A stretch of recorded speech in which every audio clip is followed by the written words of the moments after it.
Get So welcome everyone to this next session. As we go and take a deeper dive into the JETAA ecosystem, right now we're going to devote a few minutes to USJETAA. And we're so fortunate to have Paige Cottingham-Streater and James Gannon here with us today.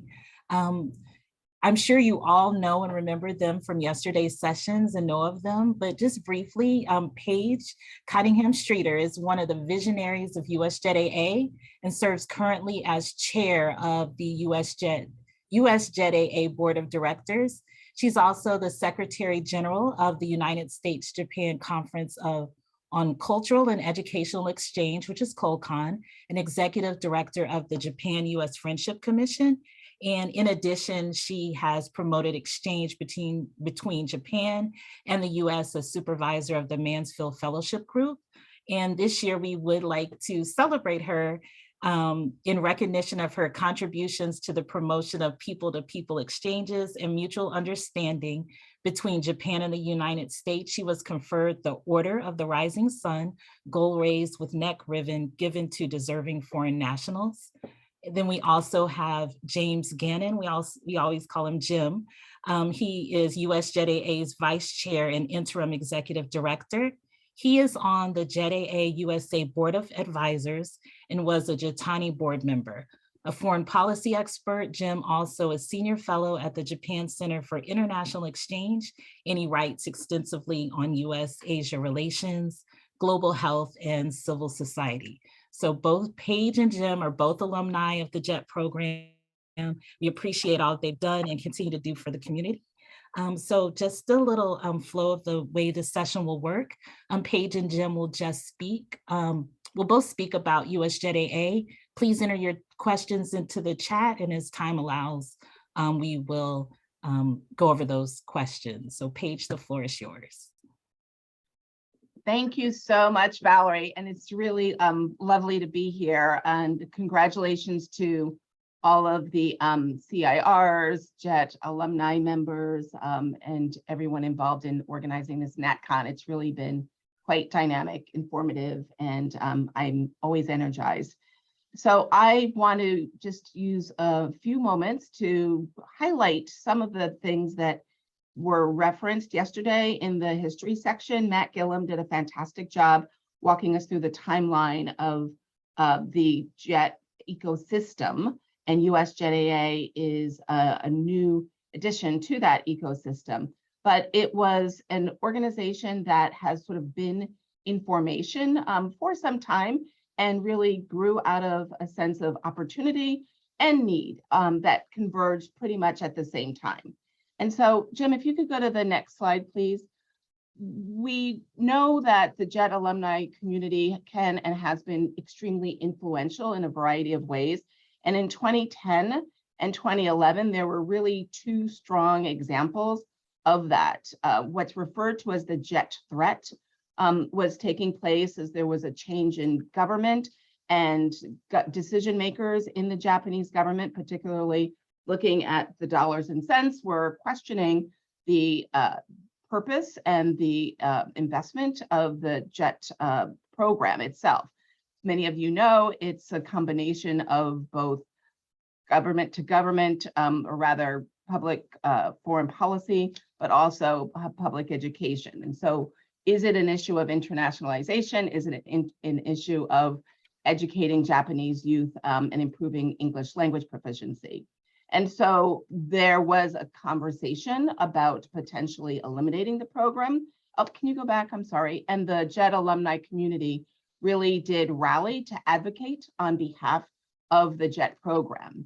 And so that happening in subsequent parallel to the March 11th disasters, and the way that JET alumni rallied to raise funds, $90,000, and other sources of money, but also volunteering, really brought a lot of public awareness, public attention in the US-Japan community, in particular to the value of the JET alumni community. We knew that we were mighty and strong but we were able to demonstrate the value that we bring to the community in those pretty concrete ways.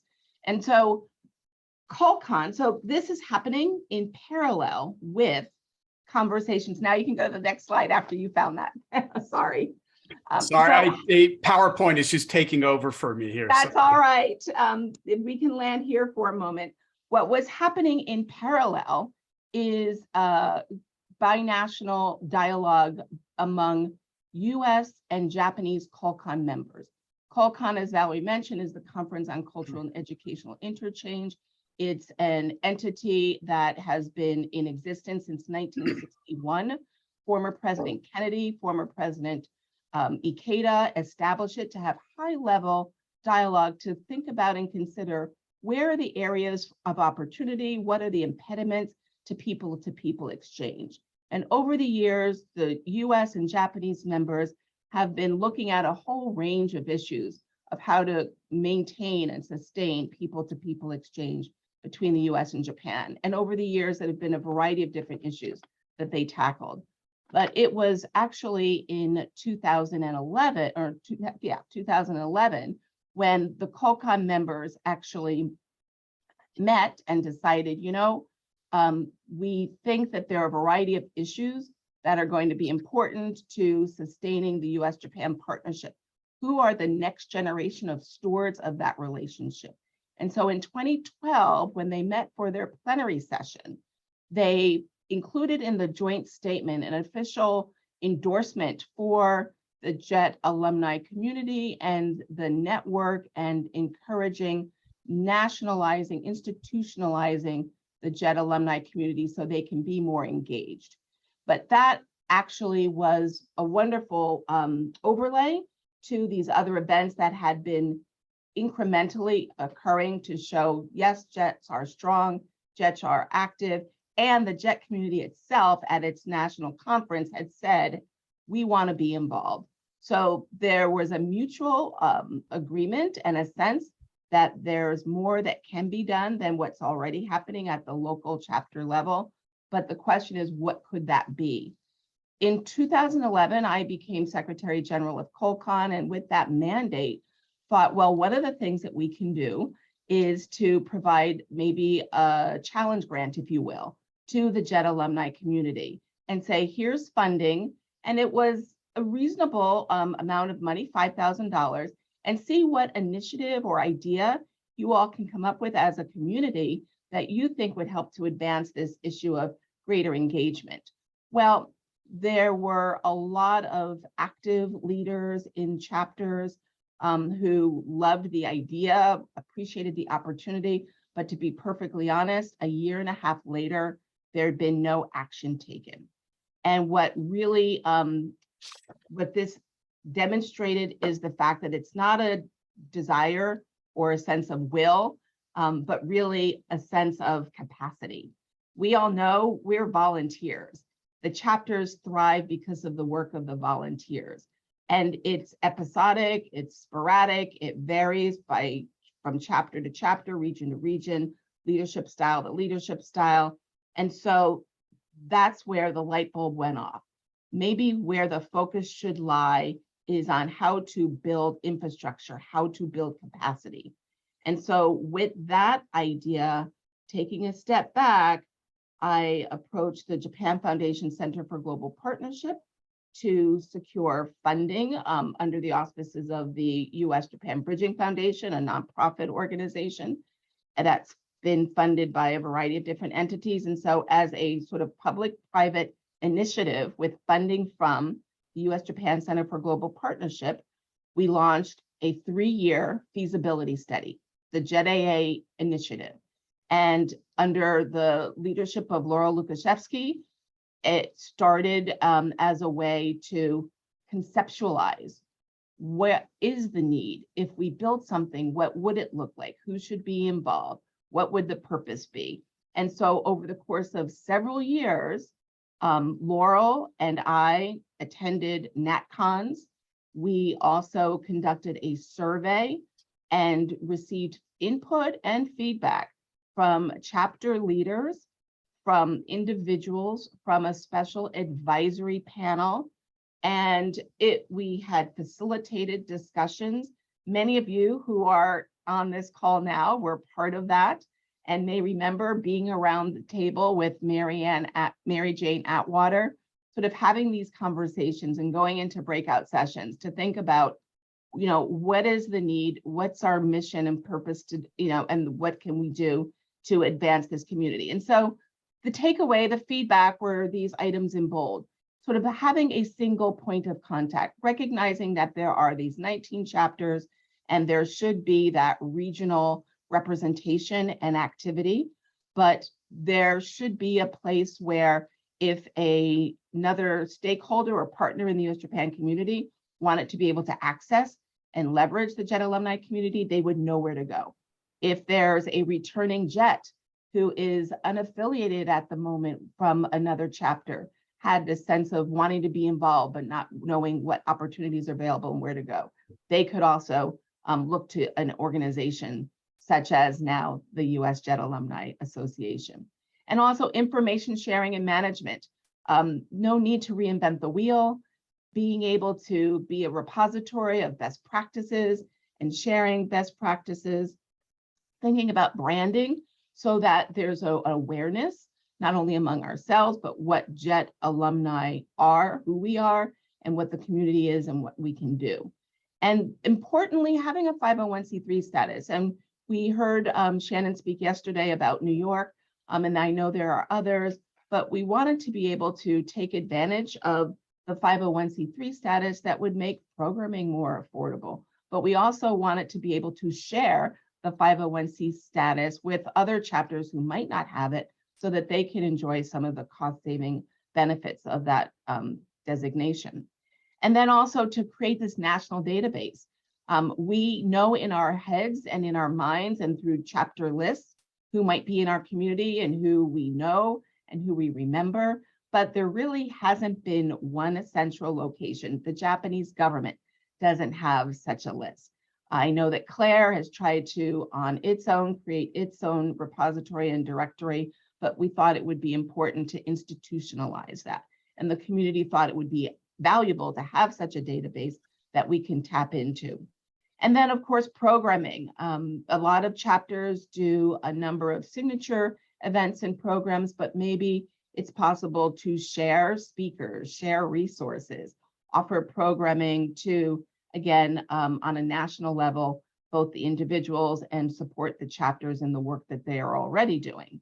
And we all know that career support is something that's really valuable to JET alum in all stages of our careers, when we're recently returned, when we're thinking about maybe transitioning and doing something else. And so this is what we learned through that 3-year process and that survey of what would be the sweet spot. And so you see there in the purplish coloring that there was overwhelming support for such an entity to exist. Next slide, please. And so we ended up concluding that, yes, there is value, there's merit, there's need. And one of the points that I should also make is that to be able to be independent and self-sustaining, because right now the chapters all are receiving generous funding from Claire through the GIA. But should there be another potential threat, or should Claire find that it's no longer able to provide that financial support, then do we all fold up? What would happen? So we wanted to make sure that there's independent, separate funding, and that's the sort of place where we are now, sort of like building ourselves to be that sustainable organization. But after the 3 years concluded, Laura Lukashevsky became the first executive director of USJETAA. That was on a part-time basis. We built a board of directors. The board is represented by JET alum as well as non-alum. We also made sure that there's CR representation so that there is a liaison and a direct line of communication between JETAA USA and the local chapters who we want to certainly represent and support. We also have the benefit of receiving in-kind support from the Japan-US Friendship Commission. I am based here in Washington, D.C., and USJETAA is able to have office space and take advantage of the office equipment and other resources that make it cost effective to be able to operate. And so we are operating on an annual budget of somewhere between 125 and 225,000. That ranges because it depends on the grants that we receive. We've been really fortunate to receive funding from not only Claire through GIA that allows us to do very specific things, but also as continued support from the Japan Foundation Center for Global Partnership, also US government, the US Embassy in Japan, and I know Jim will speak to that, as well as the Japan-US Friendship Commission and others, Sasakawa Peace Foundation, East-West Center, etc. So we are building on what we set out to do in ways that would be impactful and be a resource for the larger US JETAA or JET alumni community. So I think that's the end of my presentation, and I know Jim will go a little bit more deeply into the kind of programming and work that we do. But I will say that it's an honor to be able to lead as board chair. And I appreciate our board members. I know Keith Krulak is on this call. And Monica, I'm sure, is probably on the call as well. And maybe there are others. But collectively, we're working as a team. Valerie is our CR representative.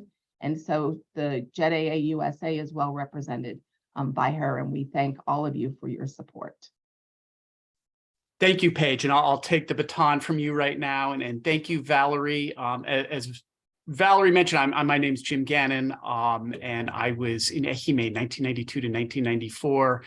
I stayed on a little bit longer in Japan and then came back, bounced around. First, I'd come out of Chicago, but my family was in New York, and I went to New York and things didn't work out, so the hell with it, and flew out to San Francisco in the mid 90s. And then JETAA Northern California was sort of a lifesaver for me.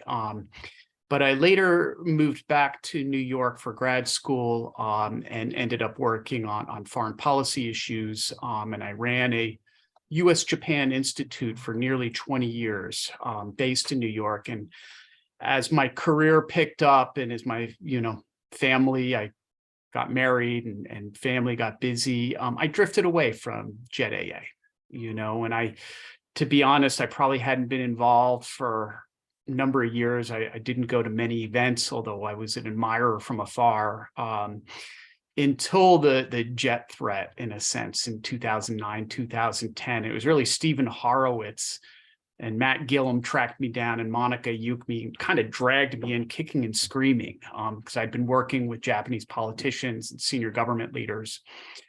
And then again, that kind of snowballed into working on the disaster response in Japan in 2011. And that got me much more engaged with JETAA, but also cognizant of the need for deeper institutionalization that Paige just spoke about here. And so I was with Paige at the birth of USJETAA and have been vice chair of the board since then. But I speak more from, a long career in US-Japan relations and kind of knowing the community. And from that perspective, when I kind of look what USJETAA is, I really do think it's unique in that it combines three things. And I think Paige touched upon these. But number one, that we have full-time professional staff sitting in the office at Paige, you can see behind her right now. And they're consistently engaged year in, year out, with the mission of supporting the JET community. Second, and this is, the longer, if you're in the nonprofit sector, you realize the importance, fully independent, non-governmental, and nonprofit. We partner, with Claire, a government agency, and benefit a lot from that in the embassy. But the fact that we can be independent and nonprofit, non-governmental, is very important. And then third, that the USJETAA staff, they're really professionals in the US-Japan community, and they can engage as their day job, they can engage in sort of long-term relationship building with US-Japan organizations.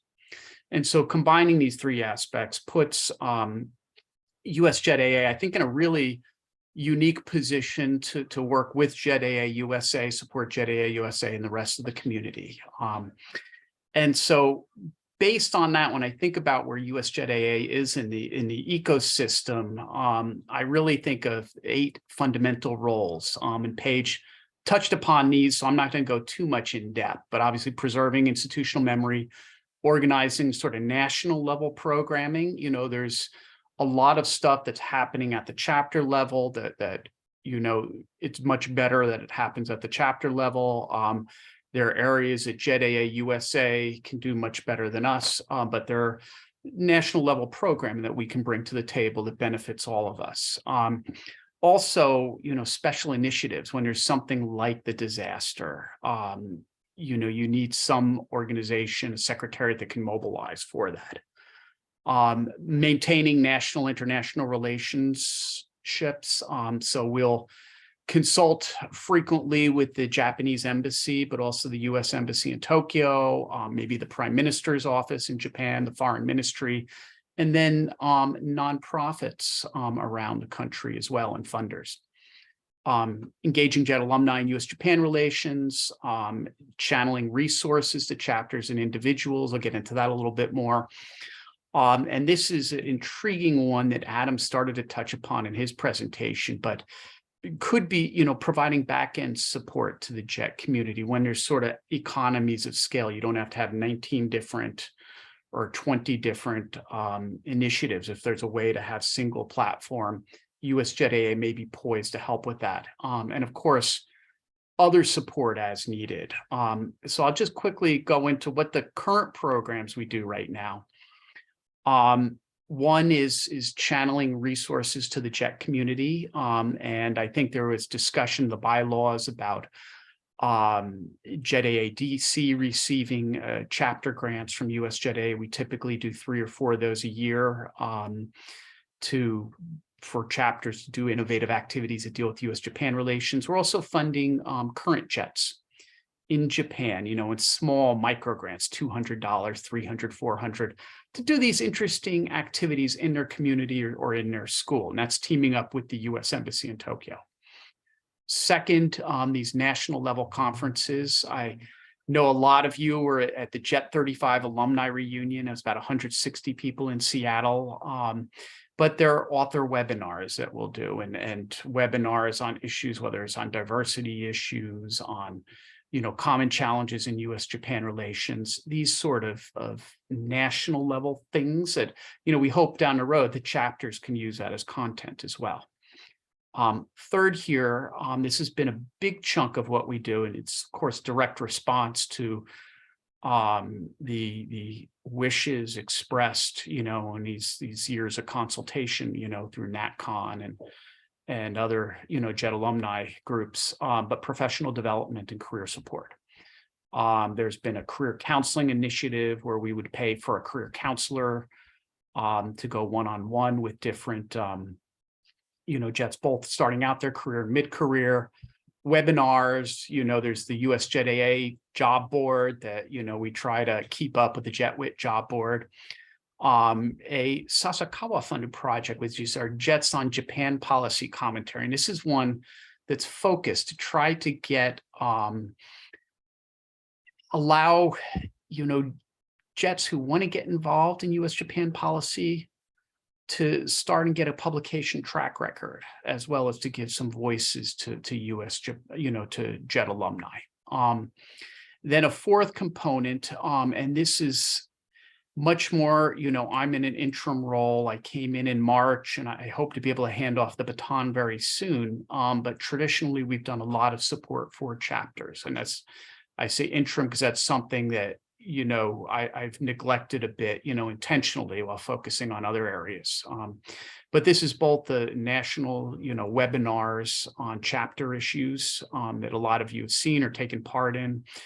but also leadership visits to different chapters, where we could bring in, the resources to bring in people to do coaching, whether it's on bylaws or on how you do a board of directors, how you create a 501c3. So there's been quite a lot of that in the past. I'm going to jump here just 2 more slides.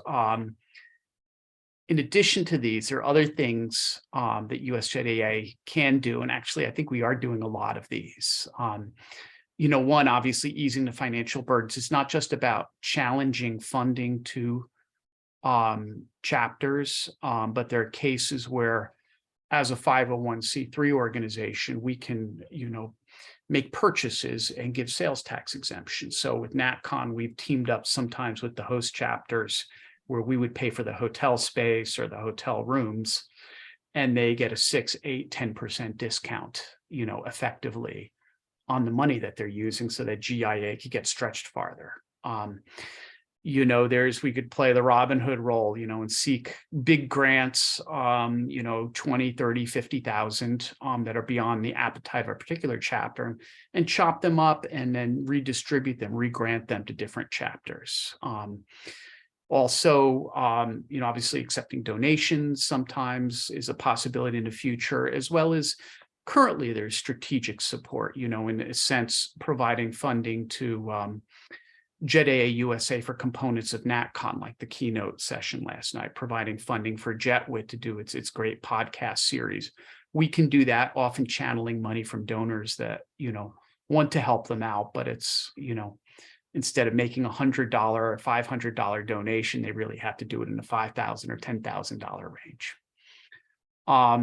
Second piece, sustaining national level relationships. There, for example, are 8 or 9 scholarships for JET alumni at graduate schools around the country. And some of these, we just help to sustain them. They were pre-existing or other groups negotiated them. Some of them we've negotiated ourselves, but being able to keep those going year after year is important. Also, just linking up, chapters or different alumni groups, individual alumni with national organizations, anything from job listings to linking them up with funders. I'm talking right now at the Japan Foundation that wants to do a briefing for JET chapter leaders to see how they can work with them at the, at the grassroots level. And it may be, with diversity organizations working on diversity issues. There's a whole range of things that we do and a whole range of possibilities. Finally, of course, this is the last slide here, maintaining the institutional memory. One thing we do is try to track the JET alumni that are going on to grand things. And there are a lot of senior ones, like me, who drifted away from the JET field. I said an example, in the UK today, I just saw that a JET alumni was just appointed Chancellor of the Exchequer, which is the finance minister, treasury secretary. We don't quite have JETs at that level in the US, but, people are getting up there. We try to track them, which kind of goes outside of the realm of what an individual chapter could do. And then the last 2 here, and Adam kind of hinted at them in his presentation. These are more aspirational than things going on right now. But I think there's great potential for back-end support, for USJETAA to provide that to the JET community. And there was discussion of SharePoint, a common SharePoint platform or common email addresses. I don't know the technical details, but I sense that there's a lot of potential there for future discussion. And then the last piece is membership. And just going back to my personal experience, as I said, I jumped around from area. I came, place to place when I came back. So as a new returnee, no chapter could have tracked me. And then eventually I drifted away later as an older JET. And so I think these 2 things, catching, the new returnees when they come back, and just getting their information from the Japanese government, and then trying to engage the older ones like myself who drifted off into space, and then roping them back up and linking with chapters. I think there's a lot more that we could be doing there. May involve discussions with the Japanese government on the new returnee side. And it involves a lot of IT collaboration for both, on both of those populations there, but I sense there's a lot more for us to do. So I'm, you know, I don't want to keep on talking here. This is it's been a really it's been thought-provoking, frankly, for me to go through and write up this PowerPoint here, you know, and it's really reinforced the sense that I've had that USJETAA even is playing a really crucial role, even though a lot of it's invisible behind the scenes, and it has a potential to do a lot more, you know, working closely with JETAA USA to strengthen and enrich the JET alumni community. So with that, we're calling this question and answers, but I think it'll be useful. I'd really love, you know, if we have some time left, Valerie, to hear thoughts and suggestions from everybody here, you know, what we should be doing together. I think that would help us a lot. So with that, thank you. And back to you, Valerie. Yes, thank you so much, Paige and Jim, for taking us on that deep dive into USJETAA. And now if anybody has any comments or questions or would like to share, please just raise your hand and then we'll call on you. And I'll jump in. I'm seeing in the chat here, Adam on a coding camp in Denver would be fantastic to link up with. So Adam. Yeah, well, I'll get us started. So as somebody who just went on about data and membership and trying to keep that all maintained, I'll give you a utopian scenario to imagine. But if the USJETAA database was sort of just full with like every JET alum that had come back to the US, what could you do with a complete database of all the alumni? What might be possible as sort of a, you know, a sell for people here who maybe didn't realize that USJETAA had that and why they might want to go and take a look at it on the website and join up? Like, what's the possibilities there? Yeah, Adam, that's a great question. And if I may jump in, it gives me an opportunity to also just sort of highlight and underscore some of the work that Bahia Simons Lane, our most recent executive director, did. We were able, with funding, to be able to travel to Japan for the non-renewers gathering the last several years before COVID. And we were part of the program, letting the people who were planning to come back to the United States know that there is this robust JET alumni network they should tap into, that they could, you know, sort of think of as a way, like many of us did, as a place to not only get connected when we come back and meet friends, but also to do some career development. Having a really full and robust database that let us know not only where people are, but also the careers that they are in and the, I guess, academic training and background that they've had would really be extraordinarily helpful. It would be helpful to know where people are, because then we could engage them more and we can tap their expertise, but we can also connect them. And that's the sense of the network.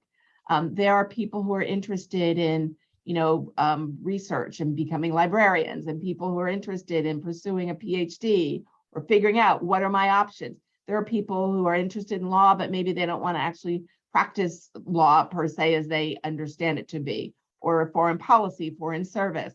And so if we could be able to sort of give people the opportunity and direct them to these individuals, I think it would be incredibly helpful. It would also be helpful, frankly, on the sort of stakeholder side, as the corporate community, US and Japanese, are looking for talent. They love looking first to JET alum who have, even if it's, some of us have the full language proficiency skill, others of us have the sort of cross-cultural skill. And so it would really be appealing and something that would be helpful for that as well. So being able to put people into categorizes and help to network would be extraordinary. And could I do 3 things on the database, if that's okay, Valerie? One, just shout out, it is, you know, you sign up for it, it's free membership. Ryan put the link into the chat there. And I just want to encourage everybody on here, if you're not in it, to please do go and sign up there. In terms of possibilities, I mean, I think there's a lot there. I am not a database guy, you know, but I know at a very minimum, sharing people's information with the chapters where they're located because they may be missed by their particular chapter. I think that's something that we want to work out. But I actually want to put, if I can, your colleague Megan DeVille on the spot here, because she behind the scenes was one who helped, or I think took the lead in setting this database up for USJETAA. So I think she's probably thought more about the possibilities. Is that, sorry, Megan, is that okay though? Yeah, no, absolutely. First off, I want to give a plug for the membership database. I work in HR data. Please, having it all in one source instead of racking ourselves to death trying to get it into our individual databases is just so much easier. So thank you for letting me say that. The tool that we implemented together with Bahia is called Wild Apricot. It does have the possibility for each chapter to kind of have their own spinoff. It would need to be paid for. It's not free. But that is something that was discussed. We intentionally chose a tool that had the possibility for expanding it to chapter use in the future, if that's something that made sense for our organization. We did not make any specific plans for that, but it is good to know that that's a possibility should it be needed. That tool does have really cool capabilities like automated emails and stuff. So if anybody wants to talk about like the technology side of that, I do implement HR technology as part of my job, which is how I ended up involved in this project. And thank you for that work. It's been wonderful to have. If we still have time, are there any other comments?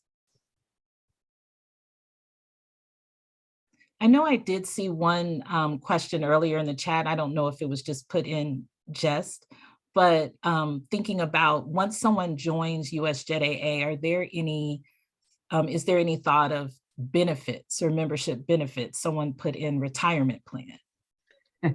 I love it. Do you want me to take this page? Or No, yeah, go ahead. So we are trying to figure out how to transition to offering benefits. I mean, of course, the benefit is that you're in the database and your colleagues can find you. Benefit is that you're getting information from us, invitations, etc. Anytime you try to have membership, we want to, you want to try to think what the benefits are. But first you want to build it up and get a critical mass there. So far, where we're starting it out, we've just kept everything open. There's been discussion down the road. Do we have members able to just have access to specific job links, job announcements, or are there other ways to do it? We haven't figured out the right formula right now, and I think it would have to be a community discussion. But there's, I think that there is a lot currently that you get out of it just in terms of information at this point. And I will say we were intentional about not creating too many paywalls initially because we did want to build up the membership base. I mean, we all, by virtue of having completed the JET program, are members of this alumni community, but we want people to feel like they're part of sort of this actively engaged community. And one of the things that I'd really like to commend Bahia on is building out a lot of programming before COVID that was virtual. So USJETAA offered a number of webinars involving JET alum or that would be of interest to JET alum. And those were available to all JET alum who simply registered. So, so by being able to be registered, then we sort of started to be able to engage with you on other matters as well. But it would really set us up perfectly for, sadly, the pandemic, because we then were able to continue providing information and engaging the alumni community and keeping them informed when we were all operating, from our home offices or, whatever, parking lot we were in to be able to find connectivity. So yes, we want to make sure that there's sort of open access to as much information as possible, but we're also mindful that we want to work toward that goal of self-sustainability. And so there may be different levels of membership.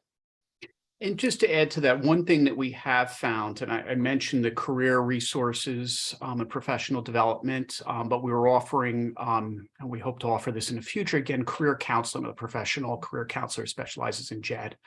Also resume counseling. We were only able to offer that to members. You know, of course, they've signed up for free, but they have to be members to get that. Okay, thank you. Well, I do see that Jessica Livingston, she has her hand up. I'll give you the last question comment. Hi, I just wanted to, sorry, I've got my son in the background, but I just wanted to drop a quick comment to say that if you can be a paid member of USJETAA, it's like, I feel like I've gotten so much out of JET and I've given a lot of volunteer time, but this is a really concrete way that I feel like I can give back. Like, I give my membership dollars. And I know that that can be incredibly helpful to the organization because they're not tied to any sort of programming like a grant would be. And so this is one of the few ways I feel like people can really give back to an organization and a community that has given so much to each of us individually. So I do definitely encourage people to sign up for the database. And if you can be a paid member, please do it. It's an amazing way to give back to this community. Thank you, Jessica. And I know our treasurer, Keith Krulak, would appreciate that plug as well. And it sounds like there's support behind you for that. I do, and I think if you go to the USJETAA website, there's also other ways, such as Amazon Smile or PayPal Giving Fund, or any number of ways that you can also donate indirectly as well. Thank you. But I think, and overall, our mission is to support JETAA USA, to support the broader JET community, you know, and to stay alive to do that. So that's what we're trying to do. But I hope, Valerie, that there's a chance to keep talking, you know, as Adam started, you know, what are the areas of greater collaboration where we can, you know, take some of the burden off of chapters or support, you know, and help them grow even, you know, bigger than they are now. Yeah, I absolutely. hope we can keep talking on that. And I see Megan.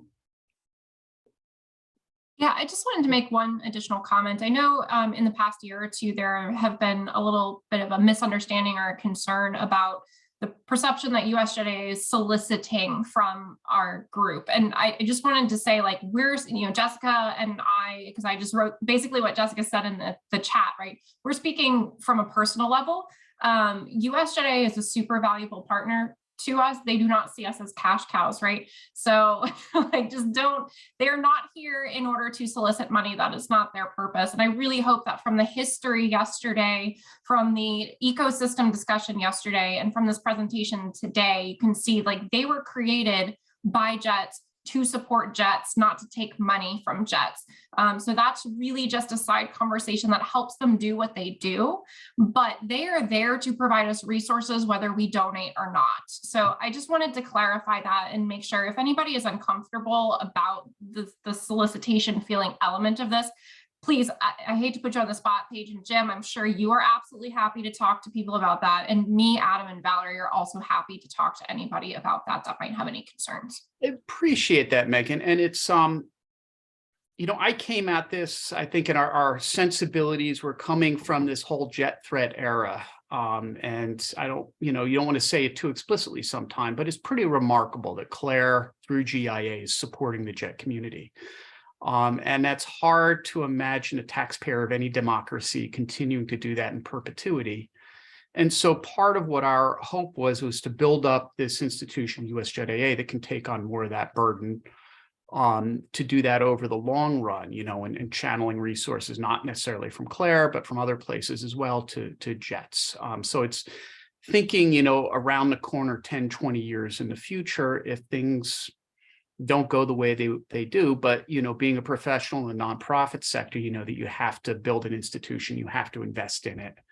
And so that's why you see us trying to work you know, on the financial piece as well as on the membership and the institution building piece. It's all part and parcel. Nobody's getting rich off of it. But, you know, you have to build it up now and invest now for the future. And that's what we're trying to do and want to do together. And I'll just offer as my concluding remarks. It's been mentioned that I've been the recipient of this Imperial Decoration, and it really is quite humbling, and it's quite an honor. And I do owe a large part of my ability to be able to do the work that I have been doing because of my experience on JET. I had an interest in Japan, and the JET program gave me the opportunity to sort of pursue that interest. And so knowing and being a part of building something, I spoke about that yesterday, and knowing how much this community has grown and how active and engaged it has been, and how supportive it has been to me and my professional work with the different positions that I've held, I do want to make sure that our community stays together and is stronger regardless of what happens in the Japanese government. And the Japanese government is going to make whatever decisions it's going to make about the future of the program and whether it chooses or chooses not to support our JET alumni. But I think that we as individuals have already demonstrated that we can work together to serve both our own interests, but also to be a part of that sort of ecosystem of US-Japan relations. So I just want to know that, you know, the next 35 years, there is going to be sort of this next generation of people who are doing what you all have been doing up until this point. You got us this far. Let's see how we can make sure we keep it going. Well, thank you so much for that insightful presentation. This concludes this session. The room will stay open for those who may have additional questions or comments, but we're giving you a 5-minute break. And then the next session will be with Dan Lowe talking about JET to Get Things Done and how that was created. But perfect segue to that. Thank you all. Thank you, Valerie and Adam and Megan, and everyone else. This was great.